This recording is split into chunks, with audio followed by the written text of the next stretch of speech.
Слушайте. Склоните слух к шепоту ветра, что блуждает в бамбуковых рощах, и, быть может, вы услышите эхо шагов человека, чье имя время обратило в легенду. Я расскажу вам о Сайто Кэнсине, чья душа была выкована из стали и туши, из крика меча и тишины, застывшей на кончике кисти. История его начинается не с рева битвы, а с запаха. С запаха сырой земли после летнего ливня, смешанного с терпким ароматом мокрой древесины додзю. Мальчиком Кэнсин познавал мир через два пути, что вели в разные стороны, но брали начало в одном сердце. Путь меча, которому учил его отец, был прям и безжалостен, как удар грома. Воздух в додзё был плотным от пота и напряжения, пах раскаленным металлом и решимостью. Каждый взмах тяжелого баккена отдавался гулом в костях. Каждый крик «Киай!» разрывал тишину, оставляя после себя лишь звон в ушах. Это был мир Бу, мир силы, долга и смерти. Но когда пальцы, налитые свинцом от тренировок, затекали, Кэнсин уходил в маленький флигель, где его ждал иной мир. Мир Бун. Здесь воздух благоухал старой бумагой, сандаловым деревом и прохладной тушью, растертой на камне Судзури. Его наставником в этом искусстве был слепой монах, учивший его видеть не глазами, а сердцем. Он говорил: «Линия, проведенная кистью, и траектория меча подчиняются одному закону – закону чистого намерения. В них не должно быть ни сомнения, ни страха, ни гнева. Лишь пустота, готовая принять форму».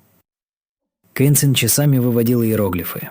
И в каждом штрихе, в каждой капле туши, упавшей на белоснежный лист, он искал то же равновесие, что и в поединке. Меч отнимал жизнь, кисть дарила ей форму. Этот разлад стал его вечным спутником. Первый шрам на его душе оставил не вражеский клинок, а лунный свет. Ему было 17, и это был его первый синкен сёбу – поединок на настоящих мечах. Его противником был самурай из враждебного клана – человек с усталыми глазами и сединой на висках. Они сошлись в тишине сада, где белые камелии роняли лепестки на темную землю. Кэнсин помнил не лязг стали, а звук, с которым лезвие его катаны вошло в плоть. Влажный, глухой, окончательный. Он помнил, как лунный свет омыл лицо павшего врага, и в его стекленеющих глазах не было ненависти, лишь удивление.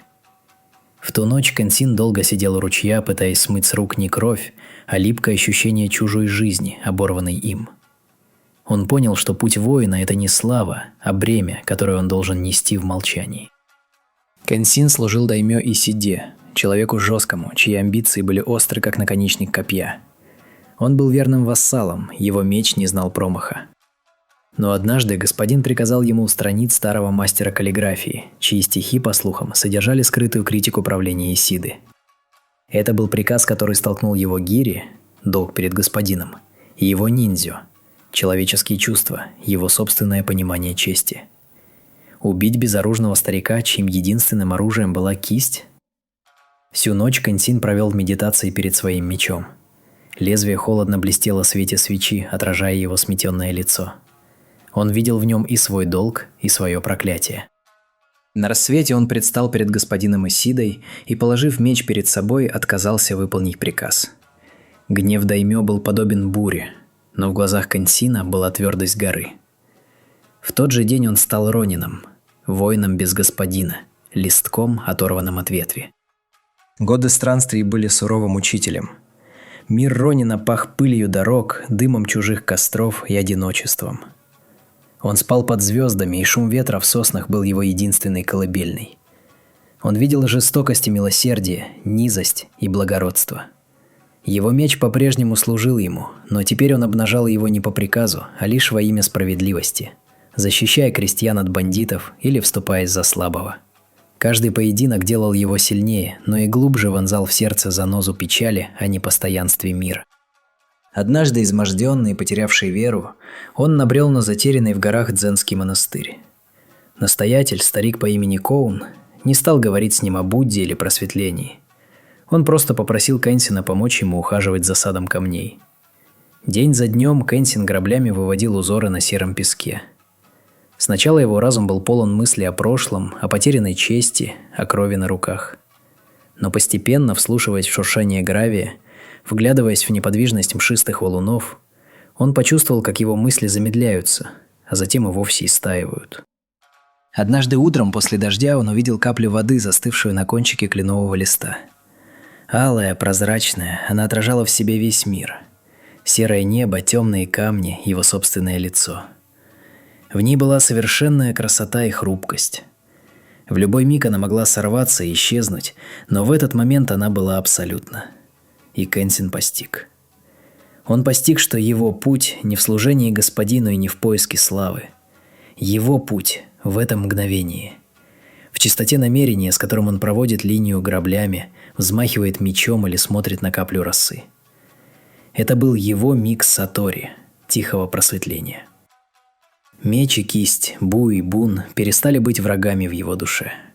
Они стали одним целым, инструментами для постижения гармонии в едином вздохе, едином движении, едином ударе сердца. Он покинул монастырь, но уже не был тем же человеком. В его движениях появилась легкость бамбука, сгибающегося под ветром, но не ломающегося. В его взгляде застыла тишина зимнего озера. Он встретил женщину, Акико, чьи руки пахли полевыми цветами и теплом домашнего очага.